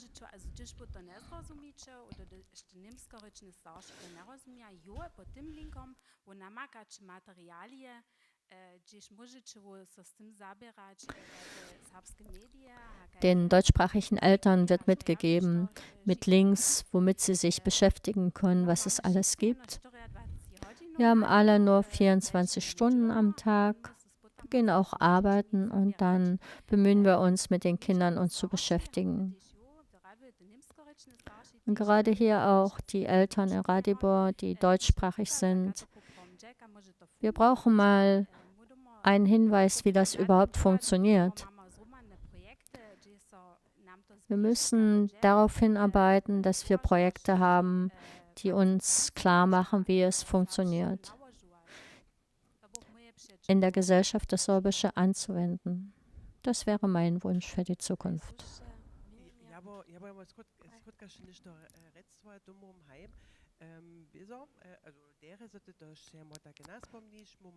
Gut, dass Sie das noch einmal so erwähnen. Wir haben hier in Radibor diese Angebote, wie die Elterninitiative und dann noch die Angebote von Rafaela Vicas als Sprachmotivatorin. Das sind die Sprechstunden gerade für Eltern, die Kinder haben, die im Kindergarten und in der Schule Sorbisch lernen. Und dann ist es nicht, dass man nur sagt, schau hier, schau da, sondern sie beschäftigt sich direkt mit den betroffenen Eltern und spricht mit ihnen gemeinsam, was in den Schulen oder im Kindergarten geschieht, damit auch die Eltern sich bemühen, Sorbisch zu lernen oder versuchen, Sorbisch zu lernen. Das ist das eine.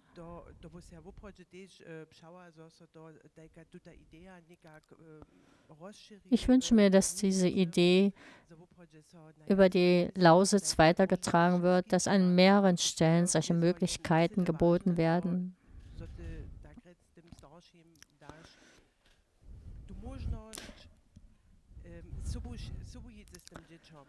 Es ist wichtig, dass die Eltern mit den Kindern sozusagen mitgehen können und nicht nur mit der Meinung, die lernen schon im Kindergarten und in der Schule Sorbisch.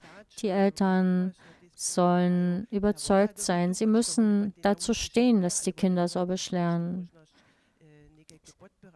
Sie brauchen und haben meist den Willen und sie müssen auch die Möglichkeit haben, zu fragen.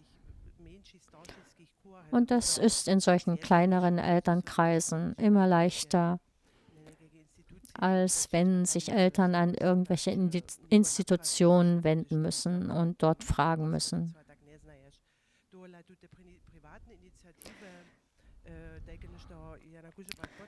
Deshalb unterstütze ich diese Privatinitiativen und wir als Elterninitiative hier in Radibor unterstützen gern und geben unsere Erfahrungen gern weiter.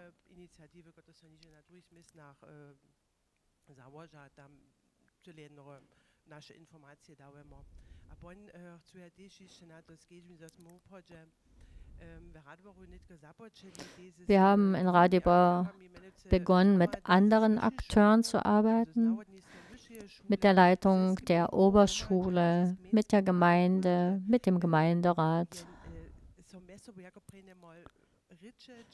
Wir sprechen miteinander, wir informieren uns untereinander.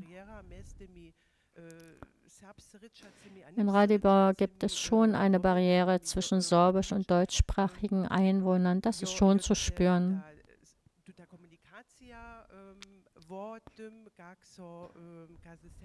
Deshalb ist die Kommunikation, wie wird mit dem Sorbischen umgegangen, sehr wichtig. Erst in der vergangenen Woche hatten wir solch eine Informationsveranstaltung auf dem Gemeindeamt. Ein großer Teil der Gemeinderäte und auch derjenigen, die in den Kindergärten tätig sind, sie hatten einen gewissen Aha-Effekt. Ach, ihr wollt uns doch gar nicht ausgrenzen. Es ist doch kein Problem, gemeinsam an bestimmten Dingen zu arbeiten. Und die Möglichkeiten wurden erörtert, das zu tun. Ein großer Teil der Diskussion über die Debatte zur sorbischen Bildung ist oftmals ein Kommunikationsproblem. Es kann nicht alles über Institutionen geregelt werden. Die Leute müssen ins Gespräch kommen, dort, wo sie leben und wo sie wohnen. Da muss jeder mal einen Schritt zurücktreten. Vielleicht muss man dem Nachbarn mal erläutern, warum es Probleme gibt. Ich möchte darauf anmerken, dass die Debatte sich langsam dem Ende hinzubewegt.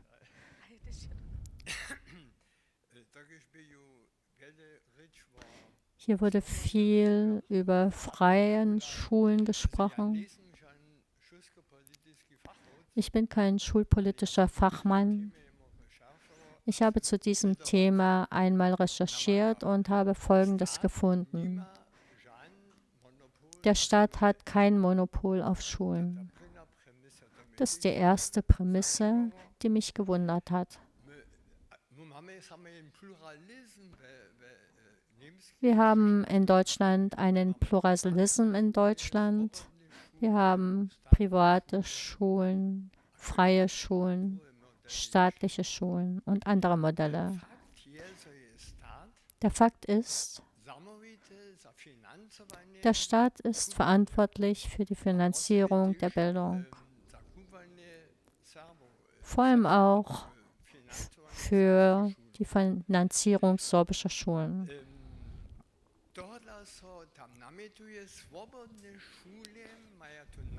Deshalb wird dort vorgeschlagen, dass freie Schulen mit dem Staat einen Vertrag abschließen sollen und das Beste daraus entstehen lassen sollen.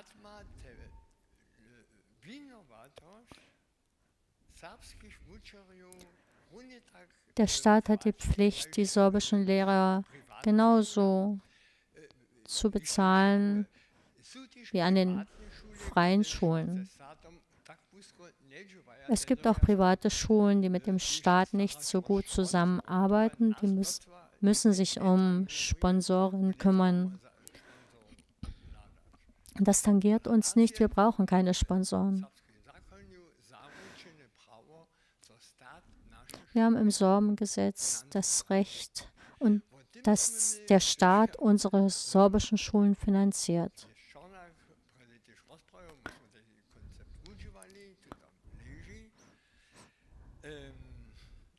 Wir haben ja, wie Herr Czornak sagte, so ein Konzept erarbeitet, welches dort liegt. Darüber steht auch etwas in dem Konzept. Wir haben das Konzept in der Serbske-Novine vorgestellt, einige Passagen publiziert. Wir hatten Veranstaltungen und dort haben wir auch den sorbischen Schulverein eingeladen, alle Lehrer. Leider sind wir nicht ins Gespräch gekommen. Das wollte ich nur anmerken.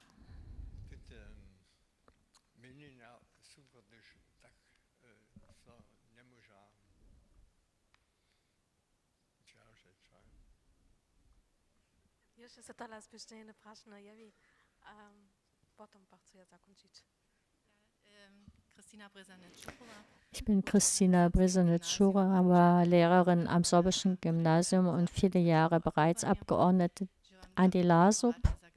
Ich arbeite dort am Referat für Gymnasien und bin mit allen anderen Schularten verbunden. Ich höre über viele Jahre bereits die Diskussion über autonome sorbische Schulen, was ich noch niemals persönlich erlebt habe. Es sind engagierte Lehrer, die sagen, endlich, dort will ich mitmachen. Ich auch persönlich habe noch keine Eltern gefunden, die Eltern, die sagen, wann wird denn nun endlich diese Schule gegründet, damit ich meine Kinder dorthin schicken kann. Sicherlich geht es anderen oder vielleicht geht es anderen anders, aber ich habe das noch nicht erlebt. Das ist die Situation, die ich sehe. Und ich sehe auch keine Lehrer, die in ihrem Gremium daran arbeiten. Und deshalb ist es mir etwas leid, wie viel Energie sie in dieses Projekt stecken,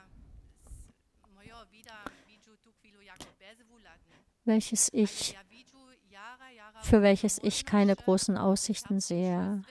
Ich sehe jedoch viele Möglichkeiten in dem Schulwesen, in dem sorbischen Schulwesen, welches wir jetzt haben. Sie haben einen wichtigen Aspekt genannt und das ist die Bildung in den Kindertagesstätten. Und das ist großartig in unseren sorbischen Kindertagesstätten.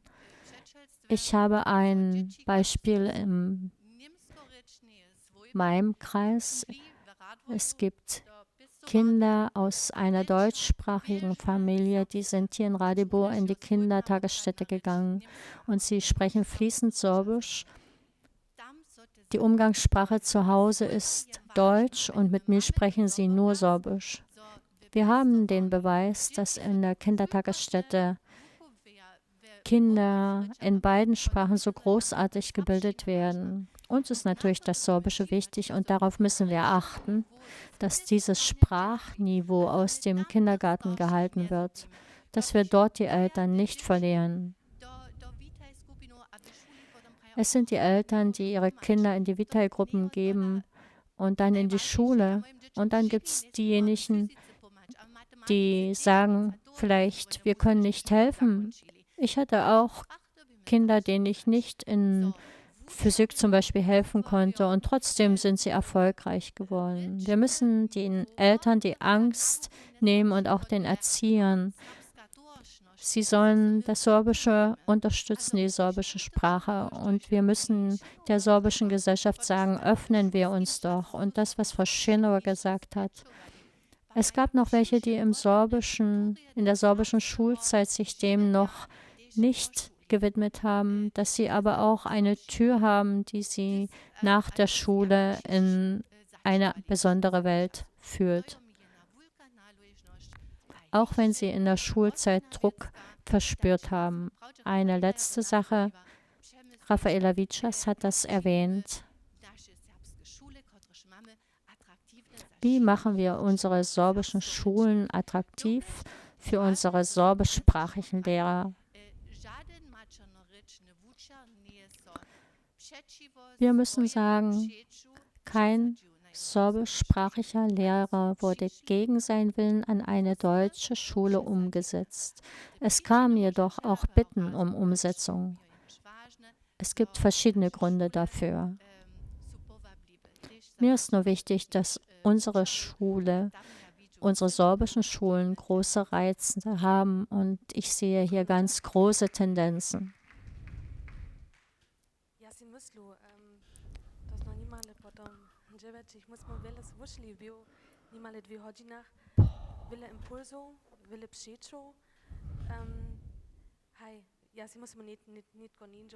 Wir haben viele Impulse gehört. Wir haben viele Wünsche gehört. Ich denke, wir werden kein gemeinsames Ergebnis finden. Vielleicht konnten wir dem oder jenigen etwas mit auf den Weg geben. Ich denke, das ist unser Ergebnis. Es sind die gemeinsamen Impulse. Ich danke Ihnen allen.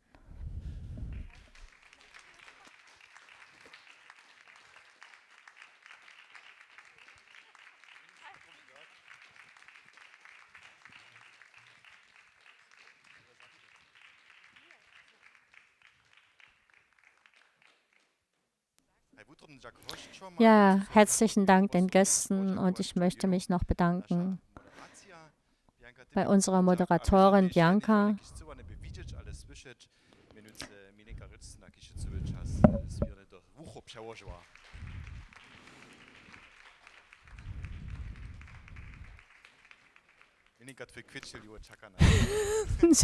Dziękuję. Ich danke.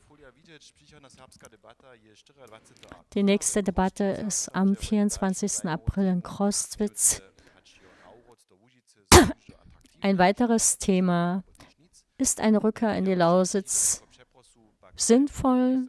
Ich lade Sie jetzt bereits wieder dazu ein. Herzlichen Dank, dass Sie hier waren, auch an dem Bildschirm. Einen schönen Abend Ihnen allen.